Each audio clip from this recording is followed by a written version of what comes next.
When I woke up, the first thing I noticed was the rough, splintered wood beneath me and the pungent smell of hay mixed with something metallic and foul. I groaned and sat up, every muscle in my body protesting. My head throbbed with a deep, pulsing ache, and I had to blink several times before my vision cleared.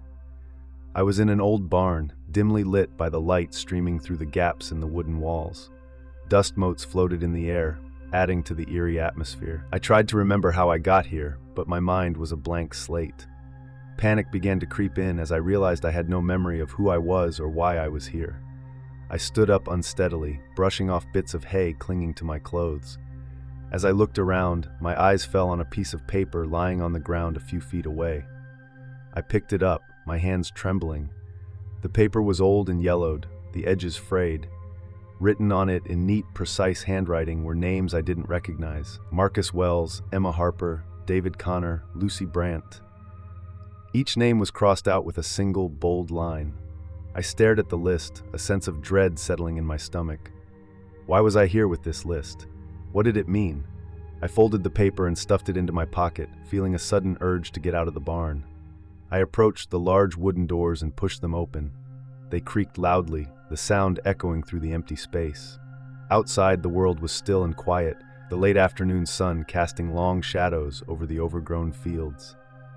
I stepped out into the open, looking around for any sign of life.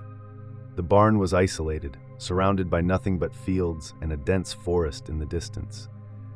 I started walking towards the tree line, hoping to find a road or a house where I could get help. As I made my way through the tall grass, I noticed more details about my surroundings. The barn looked like it hadn't been used in years, its roof sagging and the paint peeling. The fields were overgrown, wildflowers and weeds overtaking what might have once been crops. I reached the edge of the forest and hesitated. The trees were dark and foreboding, their branches intertwining to form a canopy that blocked out the sunlight. But there was nowhere else to go. I took a deep breath and stepped into the woods. The air grew cooler as I walked, the sounds of my footsteps muffled by the thick layer of leaves on the ground. I followed a narrow path, my heart pounding with each step. The forest was eerily silent, the only sound the occasional rustle of leaves in the breeze. After what felt like an eternity, I stumbled upon a clearing. In the center stood an old, decrepit house, its windows shattered and the door hanging off its hinges. The sight of it filled me with an inexplicable sense of dread, but I had no other choice. I needed to find out who I was and why I was here.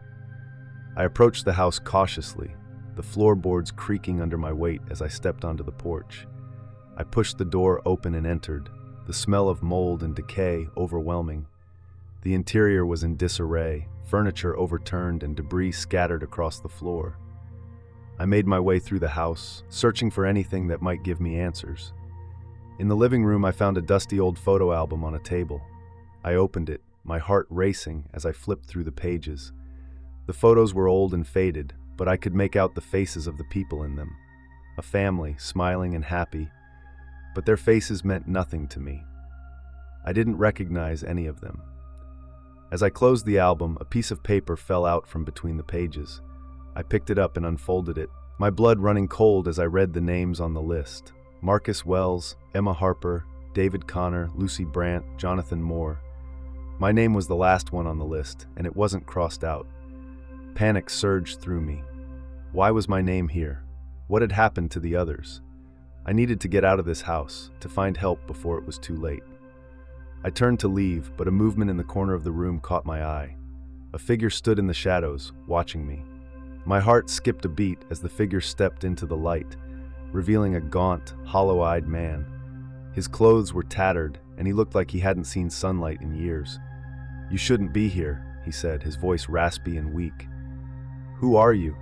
I asked, my voice trembling. "It doesn't matter. You need to leave before they come back." "Who's coming back?" I asked, but the man didn't answer. He turned and disappeared into the shadows, leaving me alone with my fear. I ran out of the house, my mind racing. I didn't know who I was or what had happened, but I knew I needed to get as far away from here as possible. I sprinted through the forest, the trees closing in around me. The names on the list haunted me, their fates unknown. As I burst through the trees and into the open fields, I saw headlights in the distance. A car was approaching, its lights cutting through the dusk. I waved my arms, desperate for help. The car slowed and stopped, a man stepping out. Relief washed over me as I approached, but it quickly turned to terror as I recognized his face. It was the same gaunt man from the house, his eyes cold and unfeeling. "You can't escape," he said, his voice echoing in my mind. I turned to run, but it was too late. Hands grabbed me from behind, pulling me into the darkness. The last thing I saw was the piece of paper fluttering to the ground, the names crossed out one by one, until only mine remained.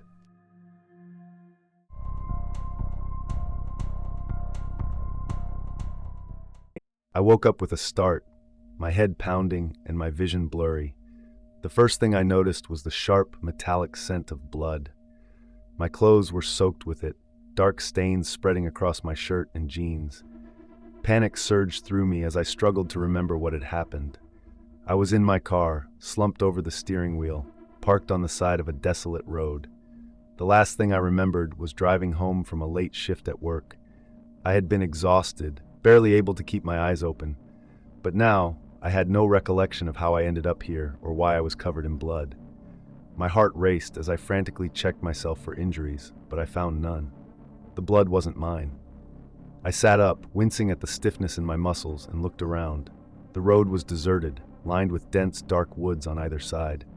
The moon hung low in the sky, casting an eerie glow over the landscape. My phone was nowhere to be found, and the clock on the dashboard was frozen at 3:13 a.m. My hands trembled as I reached for the ignition, but the car wouldn't start. The engine made a sickening, grinding noise before falling silent. I was stranded in the middle of nowhere with no way to call for help. I needed to get out of the car to find out where I was and what had happened. I opened the door and stepped into the cool night air, my legs unsteady beneath me. The blood on my clothes felt sticky and cold, clinging to my skin. I tried to steady my breathing as I scanned the area, looking for any sign of life. There was nothing but the oppressive silence of the woods and the faint rustle of leaves in the breeze. I took a few hesitant steps away from the car, my eyes straining to see through the darkness. My foot hit something solid, and I stumbled, nearly falling. I looked down and saw a large, dark shape lying on the ground. My breath caught in my throat as I realized it was a body. The person was face down, their clothes soaked with blood. A wave of nausea washed over me as I backed away, my mind racing with questions. Who were they? And why were they here with me? I needed to know what had happened, but the fear and confusion were overwhelming. I forced myself to approach the body, my heart pounding in my ears. With trembling hands, I turned them over, revealing a man in his 40s, his face pale and lifeless. There was a deep gash on his forehead, and his eyes stared blankly at the sky. I recoiled, my stomach heaving. I had to get away from here, to find help. But as I turned to leave, I heard a rustling in the bushes nearby. My blood ran cold, and I froze, straining to listen. A figure emerged from the shadows, tall and thin, with a face that seemed to blend into the darkness. They moved with a slow, deliberate grace, their eyes locked onto mine. I felt a chill run down my spine as they approached, their presence unsettling and otherworldly. I took a step back, my mind screaming at me to run, but my body refused to obey. The figure stopped a few feet away, their gaze never wavering. "You shouldn't be here," they said, their voice low and hollow. "This place is not meant for you." "I don't understand," I stammered, my voice shaking. "What happened? Who is that man?" The figure tilted their head slightly, as if considering my question. "You must leave before it's too late." Before I could respond, the figure turned and disappeared back into the woods, leaving me alone with the body and the weight of their warning. I didn't know what to do, but staying here felt like a death sentence. I forced myself to move, my legs finally responding to the surge of adrenaline. I stumbled back to the car, my mind racing with fear and confusion. I had to find help, to figure out what had happened. But the car was dead, and I was stranded in the middle of nowhere. With no other options, I started walking down the road, the oppressive silence pressing in on me from all sides. The moon cast long shadows on the pavement, and every rustle of leaves made me jump. I kept looking over my shoulder, half expecting the figure to reappear, but the road remained empty. After what felt like hours, I saw a faint light in the distance. My heart leapt with hope, and I quickened my pace, desperate for any sign of civilization. As I drew closer, I realized it was a small gas station, its neon sign flickering in the night. I burst through the door, startling the attendant behind the counter. He looked up from his magazine, his eyes widening as he took in my blood-soaked clothes and wild expression. "Please, you have to help me," I gasped, my voice trembling. "There's a body on the road, and I don't know what happened." The attendant's face went pale, and he reached for the phone, dialing 911 with shaking hands. I collapsed into a chair, my mind reeling. The minutes stretched into an eternity as we waited for the police to arrive. When they finally did, I recounted my story as best as I could, my memory still fragmented and unclear. The officers exchanged uneasy glances, their expressions grim. "We'll take you to the station," one of them said. "We'll figure this out." As they led me to the squad car, I couldn't shake the feeling that something was terribly wrong. The figure's warning echoed in my mind, and I couldn't help but wonder if I had stumbled into something far beyond my understanding. At the station, they questioned me for hours, but I had no answers to give. My memory was a blank, and the fear and confusion only grew stronger. As dawn broke, they finally let me go, with no more information than I had started with. I returned home, but the unease never left me. The image of the lifeless body, the figure in the woods, and the blood on my clothes haunted my every waking moment. I couldn't sleep, couldn't eat, couldn't escape the feeling that I was being watched. And then one night, I woke to the sound of whispering. I sat up in bed, my heart pounding, and saw the figure standing at the foot of my bed, their eyes locked onto mine. "You didn't leave," they said, their voice filled with a chilling finality. "Now it's too late." The room grew cold, and the shadows seemed to close in around me. I tried to scream, but no sound came out. The last thing I saw was the figure's eyes, glowing in the darkness, before everything went black. When they found me the next morning, I was slumped over in my bed. My heart stopped. The official cause of death was listed as a heart attack, but I knew the truth. The figure had come for me, just as they had warned. And now I was trapped in the darkness, forever haunted by the unanswered questions and the terror that had claimed my life.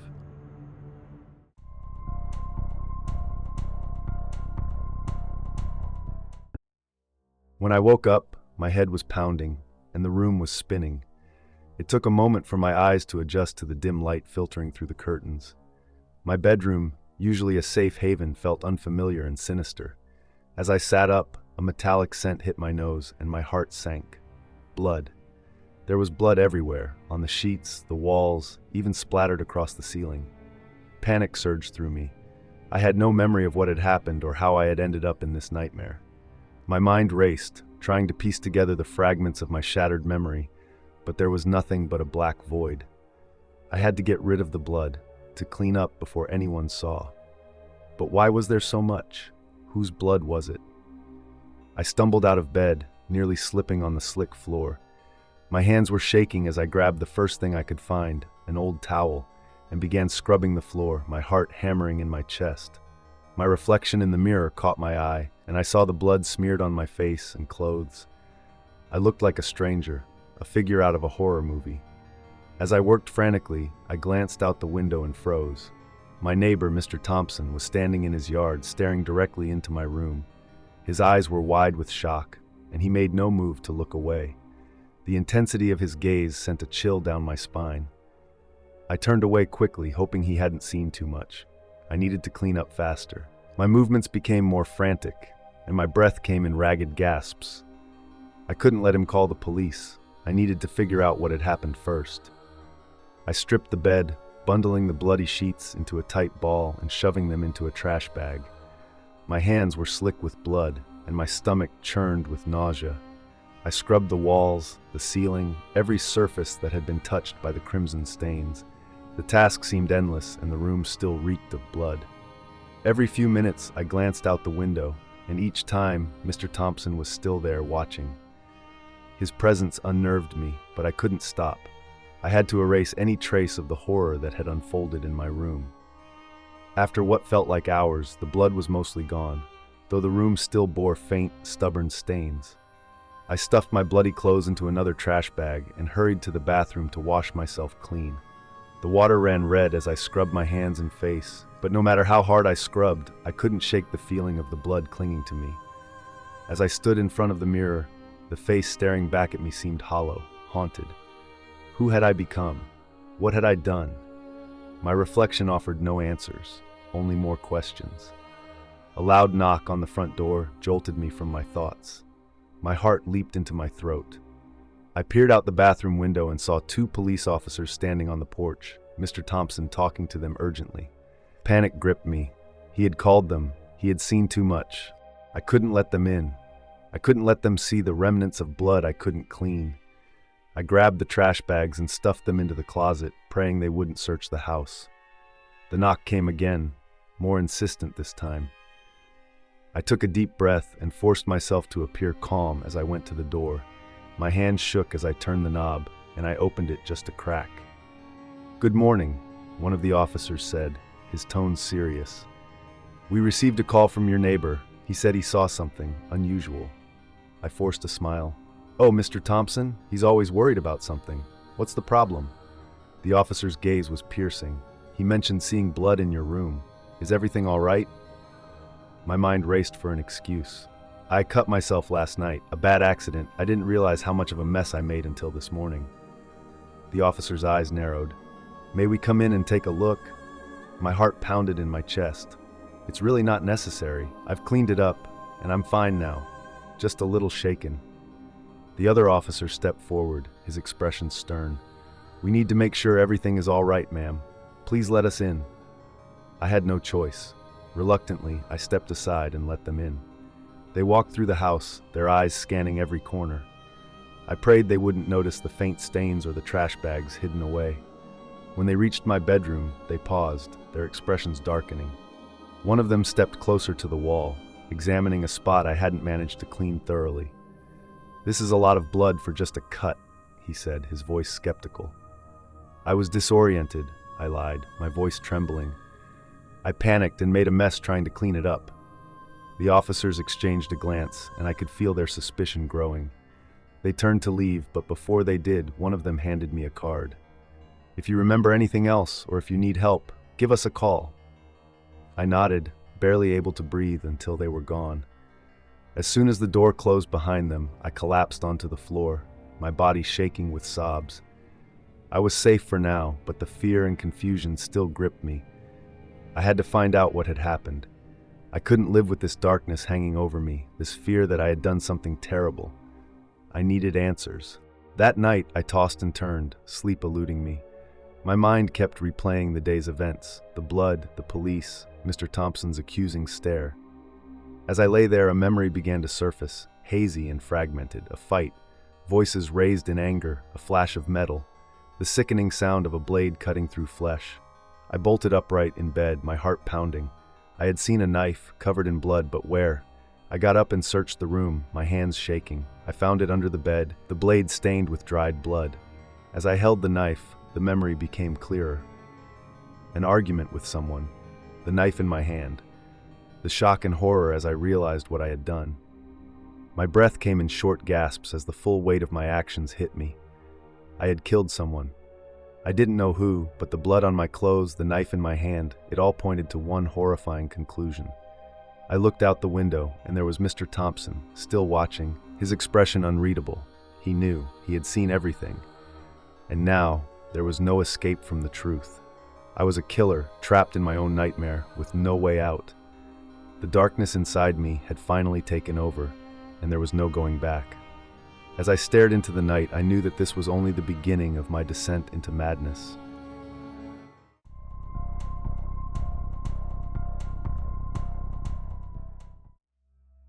When I awoke, it was in total darkness. A chill crept into my bones, and my head throbbed with a dull, persistent pain. I tried to move, but my limbs felt heavy and unresponsive. Panic began to rise within me as I realized I had no memory of where I was or how I had gotten there. I forced myself to breathe slowly, to calm the racing thoughts that threatened to overwhelm me. Gradually, I managed to sit up, my hands exploring the cold, hard floor beneath me. The surface was rough and damp, sending shivers through my body. I felt around, hoping to find some clue about my surroundings, but there was nothing but the unyielding stone. "Hello?" I called out, my voice echoing in the darkness. There was no response, only the sound of my own breathing, loud and ragged in the silence. I groped in the darkness, my fingers brushing against what felt like a wall. It was made of cold, smooth stone, and I followed it, hoping it would lead me to a door or some means of escape. My heart pounded in my chest as I moved slowly, the fear of the unknown gnawing at me. After what felt like an eternity, my fingers found a crack in the wall. I traced it, realizing it was a door, or at least some sort of opening. I pushed against it, but it didn't budge. Desperation surged through me, and I pounded on the door, shouting for help. "Is anyone there? Please, let me out!" The silence was deafening. I slumped against the door, my mind racing with questions. Who was I? How had I ended up here? And why couldn't I remember anything? As I sat there, trying to piece together the fragments of my shattered memory, I heard it, a faint, shuffling sound coming from somewhere behind me. I turned, my heart leaping into my throat. The sound grew louder, more distinct, as if someone or something was moving towards me. "Who's there?" I demanded, my voice trembling. There was no response, only the continued shuffling. I fumbled in the darkness, my hands finding a small, jagged piece of stone. It wasn't much, but it was better than nothing. I held it tightly, ready to defend myself against whatever was approaching. The shuffling stopped, replaced by a low, guttural whisper. I strained to listen, but the words were unintelligible, a chilling murmur that seemed to seep into my very soul. The air grew colder, and I could feel a presence in the room, something unseen but undeniably real. "Show yourself!" I shouted, trying to sound braver than I felt. The whispering stopped abruptly, and for a moment, there was only silence. Then, without warning, a blinding light filled the room. I shielded my eyes, blinking against the sudden brightness. When my vision cleared, I saw that I was in a small, windowless basement. The walls were lined with shelves, cluttered with old, dusty objects. In the center of the room stood a figure, shrouded in shadows. It was tall and thin, its features hidden by the darkness. The light seemed to emanate from nowhere, casting long, eerie shadows on the walls. "Who are you?" I asked, my voice barely more than a whisper. The figure didn't respond. It moved closer, its footsteps echoing in the small space. I tightened my grip on the stone, ready to strike if necessary. As it approached, the shadows seemed to melt away, revealing a face that was both familiar and foreign. It was a man, his eyes hollow and empty, his skin pale and drawn. He looked at me with an expression of sorrow and regret. "You don't remember, do you?" he said, his voice soft and mournful. "Remember what?" I asked, my confusion growing. "Who you are, what you've done." "I don't understand," I said, shaking my head. "I don't remember anything." He sighed a deep, sorrowful sound. "You were trying to forget, to escape the past, but you can't run from your own mind." "What are you talking about?" I demanded, my frustration mounting. He stepped closer, his eyes boring into mine. "You wanted to forget the pain, the guilt, so you did something terrible, something unforgivable." A chill ran down my spine. "What did I do?" "You made a deal," he said, "a deal to erase your memories. But the past always catches up, no matter how hard you try to escape it." I shook my head, my mind reeling. "No, that can't be true." "You don't believe me?" he asked, his voice tinged with sadness. "Look around. This is your mind, your prison, and I'm here to make you remember." As he spoke, the room began to change. The walls seemed to close in, the light growing dimmer. I felt a wave of dizziness wash over me, and I sank to my knees, clutching my head. Images flashed before my eyes, fragments of memories long buried. I saw myself standing over a body, blood on my hands. I heard screams, felt the weight of guilt and despair crushing me. I had done something terrible, something that I couldn't bear to remember. "No," I whispered, tears streaming down my face. "I didn't want this." "But you did," the man said. "You chose to forget, to hide from your sins, but now you must face them." The images continued, each one more horrifying than the last. I saw the faces of those I had hurt, their eyes filled with pain and betrayal. I heard their voices accusing me, condemning me. "I can't," I sobbed. "I can't face it." "You have no choice," the man said. "This is your punishment, to remember, to suffer." The light faded completely, plunging me back into darkness. The man's voice echoed in my mind, a haunting reminder of my sins. You can never escape your past. It will always find you. I was left alone, surrounded by the darkness of my own making.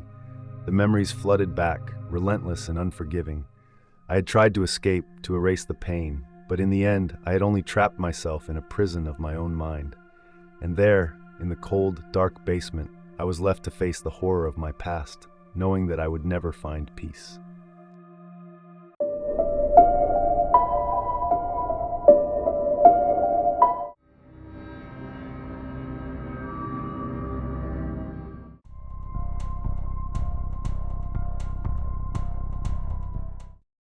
The night started off innocently enough, with pizza, video games, and the usual banter that my best friend Ethan and I shared during our sleepovers.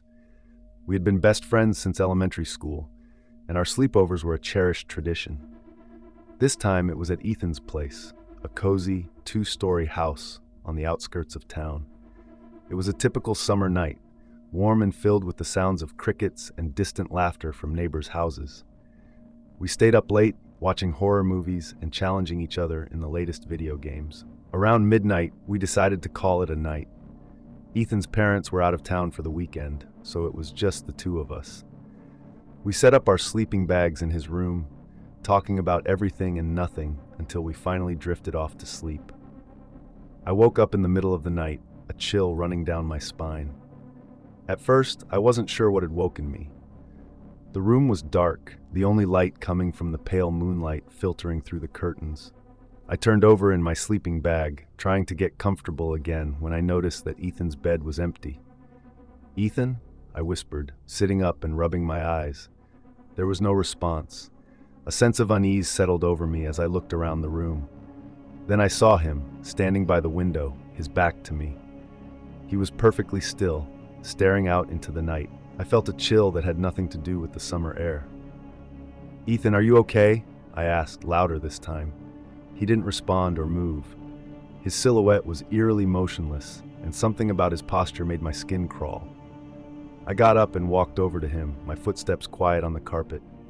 As I got closer, I noticed his eyes were open, but they seemed vacant, as if he wasn't really seeing anything. "Hey man, are you sleepwalking?" I asked, gently touching his shoulder. He turned slowly to face me, his eyes glassy and unfocused. "It's calling me," he whispered, his voice a hollow monotone that sent shivers down my spine. What's calling you?" I asked, my heart pounding. He didn't answer. Instead, he turned back to the window, staring out into the darkness. I followed his gaze but saw nothing unusual, just the empty street and the trees swaying in the breeze. The moonlight cast long, eerie shadows that seemed to move on their own. "Ethan, snap out of it," I said, shaking him lightly. "You're freaking me out." He blinked slowly, as if coming out of a trance. I don't know," he said, his voice trembling. "I was dreaming, I think, but it felt so real." "Let's just go back to bed," I suggested, trying to sound reassuring. "It's probably just the movies we watched messing with your head." He nodded, and we both went back to our sleeping bags. But sleep didn't come easily. I lay awake for what felt like hours, staring at the ceiling, listening to the sounds of the night. Eventually, exhaustion overtook me, and I drifted off. I was jolted awake again sometime later, the room feeling unnaturally cold. I turned over and saw Ethan standing by the window again, staring out with that same vacant expression. This time, he was whispering something under his breath. "Ethan, come on, this isn't funny," I said, getting up once more. My heart raced as I approached him. "You need to wake up." He turned to me, his eyes wide and fearful. "It won't stop," he whispered. "It's calling me. It wants me to come." I felt a surge of panic. "What are you talking about? Who's calling you?" Before he could answer, he started walking towards the door, his movements stiff and mechanical. I grabbed his arm, trying to stop him. "Ethan, you're sleepwalking. You need to wake up." He looked at me, his eyes filled with a terror that made my blood run cold. "I can't stop it," he said. "I have to go." He pulled away from me with surprising strength and headed downstairs. I followed him, my mind racing. He walked through the dark house, straight to the front door, and opened it. The night air was cool and filled with the sounds of the forest that bordered his backyard. "Ethan, where are you going?" I asked, desperation creeping into my voice. He didn't answer. He stepped outside and began walking towards the woods. I ran after him, my heart pounding in my chest. The trees loomed ahead, dark and foreboding, their branches swaying in the wind. "Ethan, stop!" I shouted, but he kept walking, his gaze fixed on something I couldn't see. I grabbed his arm again, trying to pull him back. "You're not yourself. You need to wake up." He turned to me, and for a moment his eyes seemed to clear. "Help me," he whispered. "Don't let it take me." "Take you? What are you talking about?" I asked, but before he could answer, his expression went blank again. He pulled free from my grip and continued into the woods. I followed him, the darkness closing in around us. The further we went, the colder it became, and the sounds of the night grew distant and muffled.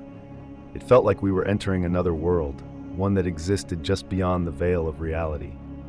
"Ethan, please stop," I begged, but he kept walking, his movements slow and deliberate.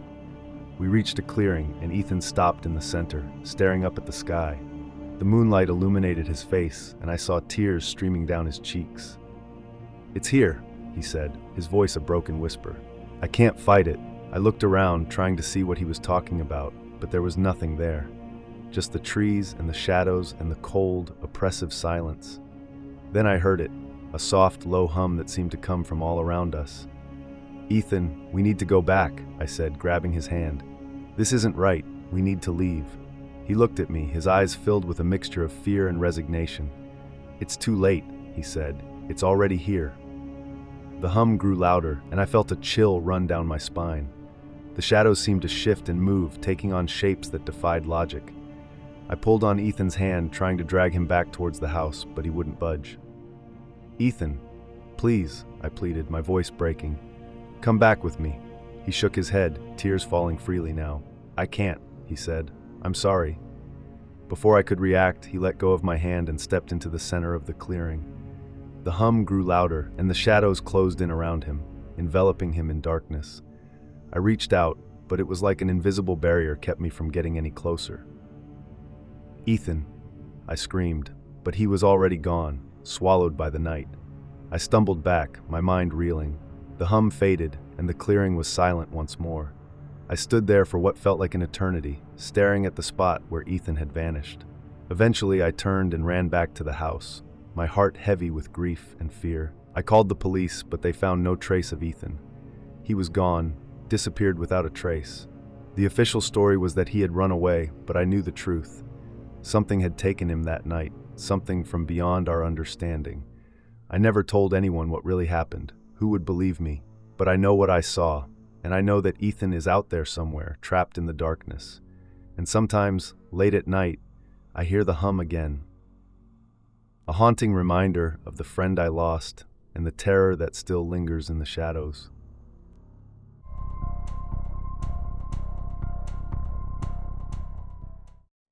It was a typical Friday night when my friends and I decided to have a sleepover at Mark's house. We had all grown up together, our bond forged in the shared experiences of childhood. Mark's basement had always been our hangout spot, a place where we could escape from the watchful eyes of parents and be ourselves. That night, as we gathered our sleeping bags and snacks, there was an air of excitement. It had been a while since we had all been together like this, and the basement had a certain nostalgic charm. The old couches, the flickering TV, the worn-out rug, all of it felt like home. We settled in, the dim light of the basement creating a cozy atmosphere. Mark's parents were out of town for the weekend, so we had the house to ourselves. We played video games, watched horror movies, and laughed until our sides hurt. It was perfect, or so we thought. Around midnight, the power went out. The sudden darkness was jarring, plunging the basement into an oppressive blackness. The only light came from the glow of our phones, casting eerie shadows on the walls. "Great," Mark muttered, fumbling for a flashlight. "Probably the storm." We hadn't even noticed the storm brewing outside, the wind howling and rain pounding against the windows. Mark found the flashlight and clicked it on, the beam slicing through the darkness. "Let's make it more interesting," Jack said with a grin. "How about some ghost stories?" We all agreed, huddling together on the old couches, the flashlight casting long, dancing shadows. Jack started with a story about a haunted forest, his voice low and dramatic. Sarah followed with a tale about a ghostly hitchhiker. When it was my turn, I hesitated. I had always been sensitive to the supernatural, and something about the basement felt off that night. But I didn't want to seem like a coward, so I began my story about the old asylum on the outskirts of town. As I spoke, I noticed a change in the atmosphere. The basement seemed colder, the shadows darker. I tried to shake off the feeling, but it clung to me like a second skin. Just as I was finishing my story, we heard it. A faint, rhythmic tapping coming from the far corner of the basement. We fell silent, listening intently. The tapping grew louder, more insistent. "What is that?" Sarah whispered, her eyes wide with fear. "Probably just the pipes," Mark said, though he didn't sound convinced. The tapping continued, echoing through the basement. It seemed to be coming from behind the old wooden door that led to the storage room. We rarely went in there. It was filled with boxes of old junk and had always given us the creeps. "Let's check it out," Jack said, his bravado masking his nervousness. We followed him to the door, the flashlight beam flickering slightly. Mark reached for the handle, but the door was locked. "That's weird," he said. "It's never been locked before." Just then, the tapping stopped, replaced by a soft, whispering sound. It was faint, almost imperceptible, but it sent chills down my spine. We all looked at each other, fear evident in our eyes. "Did you hear that?" I asked, my voice trembling. "Yeah," Jack replied. "Let's get out of here." We turned to leave, but the door to the basement slammed shut with a deafening bang. We were plunged into darkness, the flashlight flickering and finally going out. "Someone get the light!" Mark shouted, panic creeping into his voice. I fumbled for my phone, turning on the flashlight app. The beam was weak, but it was better than nothing. We huddled together, the whispering growing louder, more distinct. "Help me," it said, the voice low and mournful.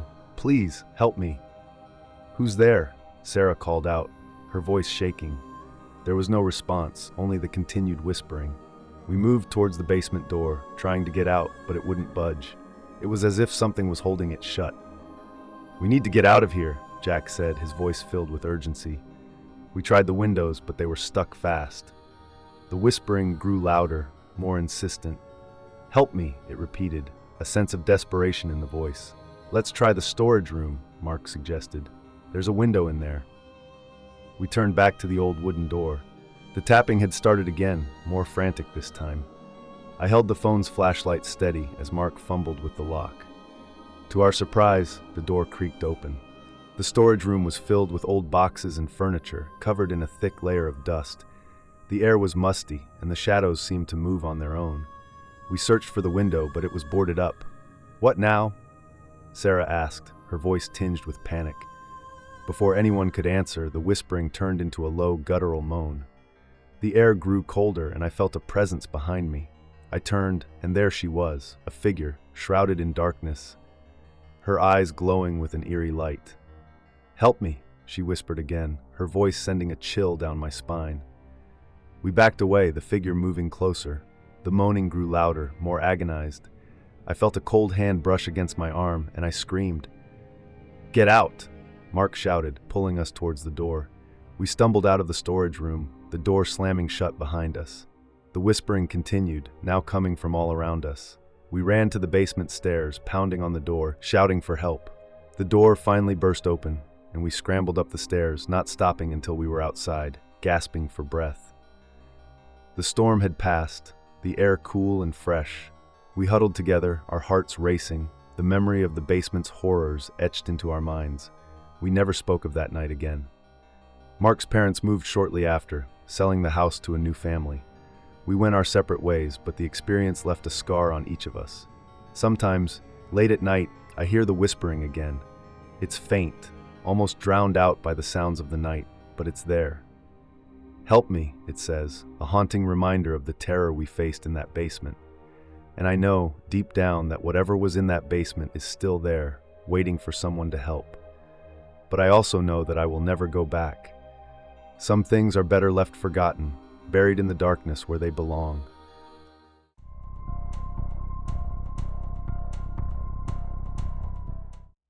I still remember that night vividly, the night that changed everything. It was supposed to be a fun sleepover at my best friend Ethan's house. We had planned it for weeks, gathering snacks, movies, and games to fill the night with laughter and memories. But the night took a turn none of us could have anticipated, one that haunts me to this day. Ethan's house was old, one of those grand Victorian homes that looked both majestic and eerie, depending on the lighting. That night, under the silver glow of the full moon, it looked particularly foreboding. But we were excited, and our minds were far from ghost stories or haunted houses as we set up our sleeping bags in the spacious living room. Ethan's parents had gone out for the evening, leaving us with the house to ourselves. We spent the first few hours playing video games, stuffing our faces with pizza, and watching cheesy horror movies. As midnight approached, the excitement of the day began to wear off, and we settled into our sleeping bags, the room dimly lit by the flickering light of the TV. We were drifting off to sleep when we heard it, a soft, rhythmic thumping coming from above. At first, I thought I was imagining it, but Ethan's wide eyes told me he had heard it too. We exchanged uneasy glances, the thumping continuing, steady and persistent.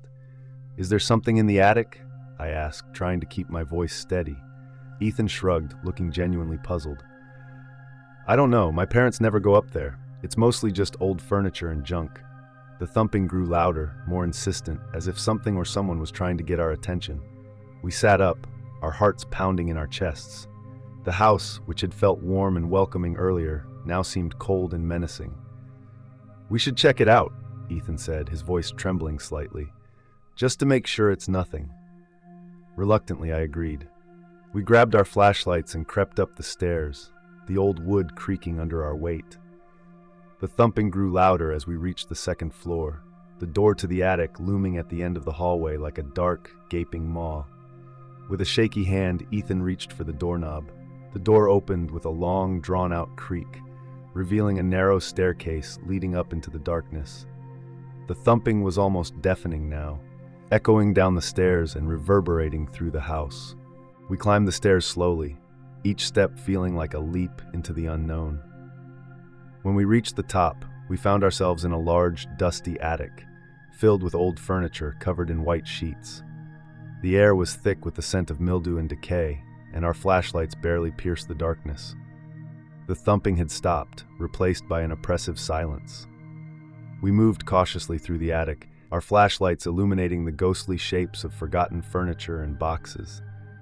I could feel my pulse in my throat, the fear almost tangible. Then we heard it, a soft, shuffling sound, like someone dragging their feet across the floor. We froze, our flashlights swinging towards the source of the noise. In the far corner of the attic, partially obscured by shadows, was an old wardrobe. The shuffling continued, coming from inside the wardrobe. We exchanged terrified glances, but neither of us dared to move. The door of the wardrobe creaked open slowly, revealing a dark, empty interior. The shuffling stopped, and for a moment there was only silence. Then, a figure stepped out of the shadows. It was a child, a young girl, her face pale and gaunt, her eyes wide and empty. She was dressed in an old-fashioned nightgown, her hair tangled and matted. She stared at us with a look of indescribable sorrow, her eyes reflecting a depth of despair that chilled me to the bone. "Help me," she whispered, her voice barely audible. "Please, help me." We were rooted to the spot, unable to speak or move. The girl took a step closer, her eyes pleading. "They locked me in here," she said, her voice trembling. "I've been here for so long." Ethan found his voice first. "Who locked you in here?" he asked, his voice shaking. "My parents," she replied. "They thought I was different. They didn't want anyone to know. Please, you have to help me." Something about her story didn't add up, but the fear and desperation in her eyes were real. We couldn't just leave her there. Ethan moved closer to her, his hand outstretched. Before he could reach her, the attic door slammed shut with a force that shook the house.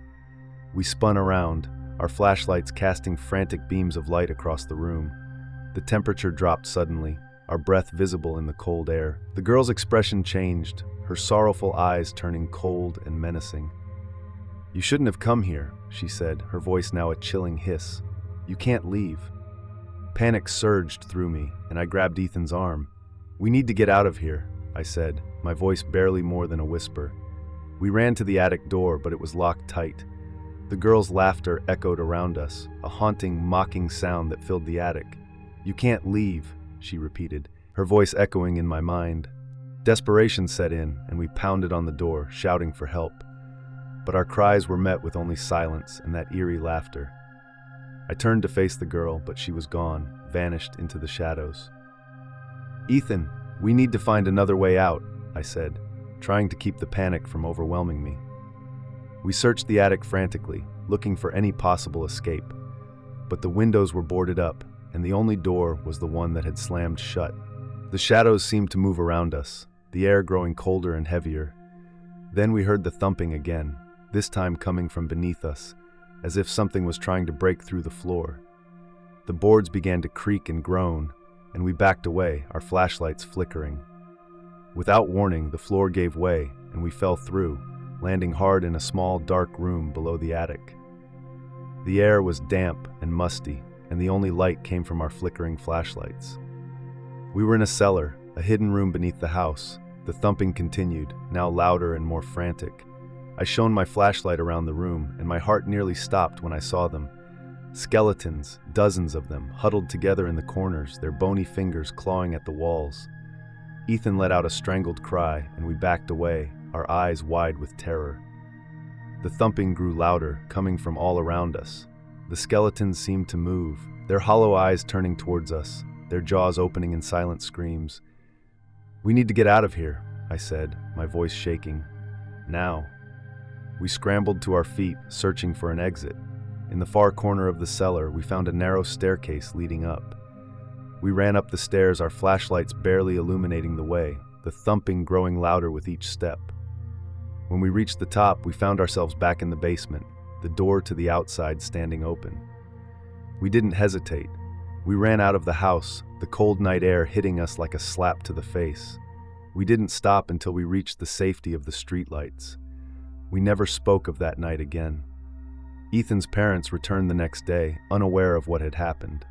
The house stood silent and dark, its secrets hidden within its walls, but the memory of that night haunts me still. The girl, the skeletons, the thumping. Sometimes, late at night, I hear the thumping again, echoing in my mind.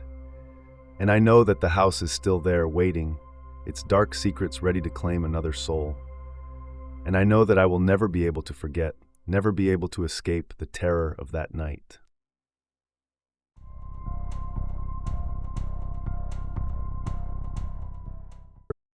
It all started as a thrilling adventure, something to mark the end of our high school years and the beginning of whatever lay ahead. It was supposed to be one last hurrah before we all scattered to different colleges and jobs.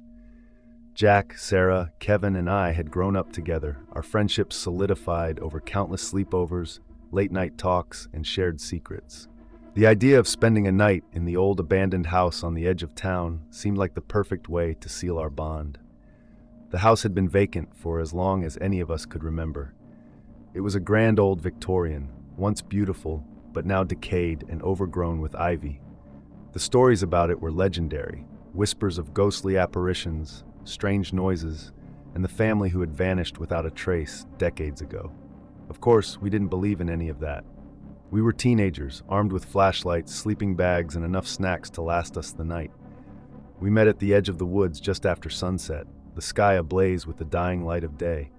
Jack was the ringleader, as always, his grin wide and infectious. "Ready for a night we'll never forget?" he asked, his eyes gleaming with excitement. "Definitely," Kevin replied, his voice steady but his eyes betraying a hint of nervousness. Sarah and I exchanged a glance, both of us feeling the same mixture of fear and anticipation. The path to the house was overgrown, branches grabbing at our clothes as we made our way through the dense underbrush. As we approached the clearing where the house stood, the atmosphere grew heavier, the air thick with an unnameable tension. The house loomed before us, its windows dark and empty, its once white paint peeling away in long, curling strips. "Here we are," Jack said, pushing open the rusted gate that led to the front yard. Home sweet home. We followed him up the creaking steps to the front door, which hung slightly ajar. The hinges groaned in protest as Jack pushed it open, and we stepped inside. The air was cool and musty, filled with the scent of dust and decay. Our footsteps echoed off the high ceilings and empty rooms as we made our way to the parlor, where we decided to set up camp. The parlor was the least damaged room in the house. with a large fireplace dominating one wall and a few pieces of broken furniture scattered about. We laid out our sleeping bags in a circle, placing our flashlights and snacks in the center. "This is going to be awesome," Jack said, settling into his sleeping bag. "Just think of the stories we'll have to tell." We spent the first few hours talking and laughing, our voices filling the empty space and pushing back the darkness. As the night wore on, the conversation turned to ghost stories, each tale more gruesome and terrifying than the last. Outside, the wind picked up, howling through the trees and rattling the windows. Around midnight, the temperature dropped sharply and an eerie silence settled over the house. We huddled closer together, the flickering beams of our flashlights casting long, dancing shadows on the walls. "Did you hear that?" Sarah whispered, her voice trembling. We fell silent, listening. At first, there was nothing, just the wind and the creaking of the old house. Then, faintly, we heard it, a soft, rhythmic tapping, like someone drumming their fingers on a table. "It's probably just the wind," Kevin said, though his voice lacked conviction. The tapping continued, growing louder and more insistent. It seemed to be coming from upstairs. Jack grabbed his flashlight and stood up.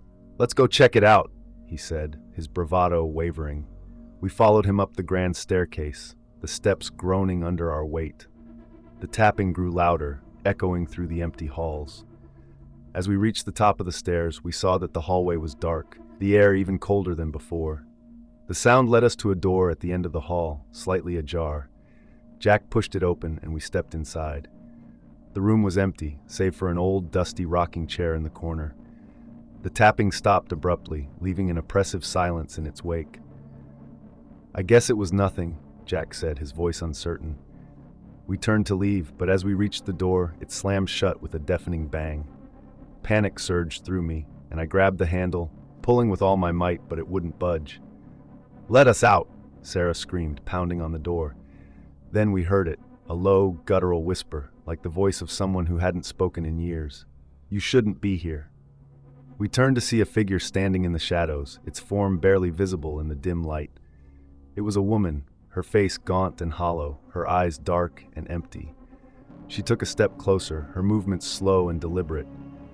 "Leave this place," she whispered, her voice rising in a chilling crescendo. We backed away, our fear mounting. The woman's eyes locked onto mine, and I felt a cold dread wash over me. She raised a hand, pointing to the door, and I felt an unseen force pushing me toward it. Suddenly, the door flew open, and we stumbled into the hallway, gasping for breath. We didn't stop to question what had happened. We ran down the stairs and out of the house, not stopping until we were back in the safety of the woods. We never spoke of that night again. The house stood silent and dark, its secrets hidden within its decaying walls.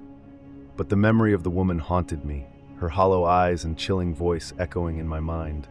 Months passed, and we all went our separate ways. But the experience left a mark on me, a lingering sense of unease.